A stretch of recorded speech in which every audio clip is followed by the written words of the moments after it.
Hello, my name is Paula Portwood, and this is fall 2019. I'm a college student taking anatomy and functions of the visual systems. As you can see behind me, I have a picture of the eye, of the structures of the eye, and that's what we're going to be discussing today, the locations and their functions.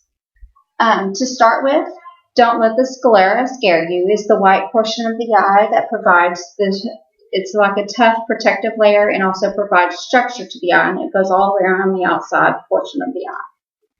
To the front of the eye is where the rays of light first enter, and it enters through the cornea, which is this bulge layer. So it's not really a cornea. What it is it bulges kind of like a kernel of corn does off a corn cob.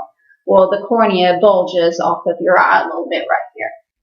And it's a transparent layer, so it allows light to pass through. Covering the cornea is called the conjunctiva. It's a really thin layer that covers and protects it. It's also on the inner portion of your eyelids. It's also the conjunctiva is also where we get the term conjunctivitis, because if you've ever had like a stye or an infection, that's where the infection occurs. Generally, is at the conjunctiva, so you get conjunctivitis. Okay. Well, behind the cornea is the anterior chamber, and anterior means front, and posterior means behind. So if you ever have a teacher say, "Please sit on your posterior," they mean for you to sit on your behind. Okay. Well, in the anterior chamber of your eye is the aqueous humor. Aqueous humor is a water-like substance, and this water-like substance will provide nutrition for the structures that are in that portion of the eye. Within the anterior chamber, there is the iris that's on both sides here, and in between the iris is a kind of an opening, and that's your pupil. Well, let's talk about the irises first. The iris is the colored portion of your eyes. Like if you have brown, blue, hazel, or green eyes, the iris is what gives you the color of your eyes. Or for some people like me, I have two different color irids or two different color irises. And that's where the color comes from, is that portion. The pupil is here, so the iris will change shape depending on how much light is needed, and will either expand or contract and provide more of an opening here, which is your pupil. And it's just an opening to let more light in to pass through to the lens. Okay, so you have your posterior chamber here, which has more of that aqueous humor, which is a water-like substance, like I said before.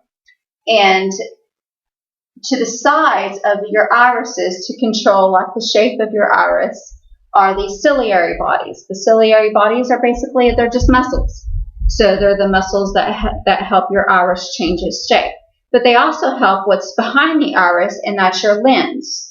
Your lens is here, and your lens will change shape depending on whether you're focusing on something that's far away or whether you're focusing on something that's near. If you're focusing on something far away, your lens is more flat. But if it's you're focusing on something close up, it's going to be a little bit fatter, so that you can focus on something that is near, or objects that are near.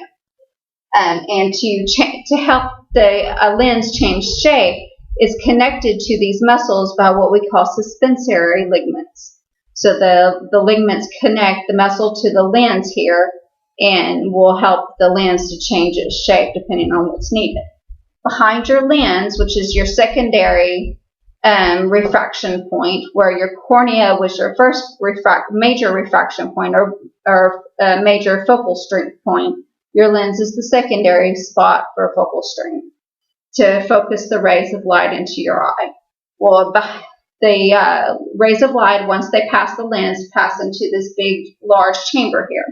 And this is the vitreous chamber, because it is filled with vitreous fluid.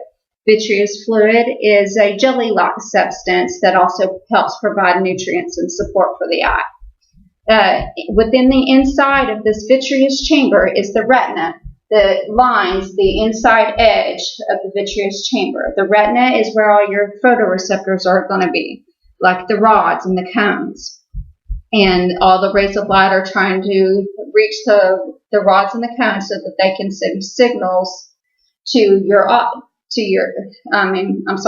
brain to tell you what you are seeing. So the rods and cones are your photoreceptors that turn those light rays into electrical signals. And those electrical signals are in turn sent through the optic nerve to your brain. So your optic nerve is here at the back portion of your eye. And in front of the optic nerve is what we call the optic disc, or it's a blind spot. It's where there's no photoreceptors at all that are in this little area, because its only job is to carry those signals away into your brain. A little bit below, though, where this optic disc is a little thinned out section that you can kind of see here. This little thinned out section is called the macula, and it's where the major rays of light are really being focused to that area. And so that's where there's a majority of your cones is right here in the macula. The fovea centralis is the central part of this macula, and that's the only place in the eye where you will get 20/20 vision. So all of your rays of light, like I said before, are headed right to that spot. In between your retina that coats the inner part of the vitreous chamber here and sclera, kind of sandwiched in between, is the choroid layer. The choroid layer is the layer where all your blood vessels will be for the eye. So the blood vessels are going to be in that area. Generally, we cannot see the choroid layer because it's covered up by the retina and the sclera. But there's one portion of your eye where you can see that, and that is up here at this ora serrata level. At the ora serrata, as it sounds, it's serrated, or it's got a jagged edge.